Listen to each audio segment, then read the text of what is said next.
வந்துட்டு அந்த ஆஞ்சநேயர் இருக்கிற இடத்துல வந்துட்டு அந்த என்டையர் மலையுமே ஒரு வியூ எடுத்தேன்.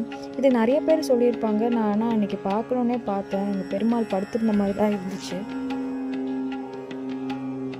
நாங்கள் வெளியே தர்ஷன் முடிச்சுட்டு வந்த அப்புறமா சும்மா அந்த என்டையர் பிளேஸையும் சும்மா நான் வீடியோ எடுத்துகிட்டு இருந்தேன். இப்போதைக்கு எவ்வளோ தடவை வந்தாலுமே போதும்னே தோண மாட்டேங்குதுங்க.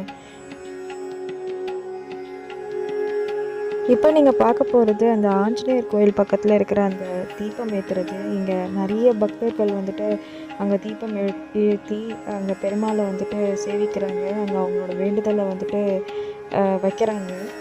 பெருமாளை பார்க்கறதுக்கு முன்னாடி வராக சுவாமியை வந்துட்டு பார்க்கணுன்னு சொல்லுவாங்க. அந்த வராக சுவாமியோட அந்த குளத்தை தான் நான் உங்களுக்கு காமிச்சிக்கிட்டு இருக்கேன். இப்போ இங்கே நிறைய பேர் அந்த சைடெலாம் வந்துட்டு நீராடிட்டு போகிறாங்க. எக்கச்சக்க பேரை நான் பார்த்தேன். அங்கே வந்துட்டு நீராடிட்டு இருந்தாங்க.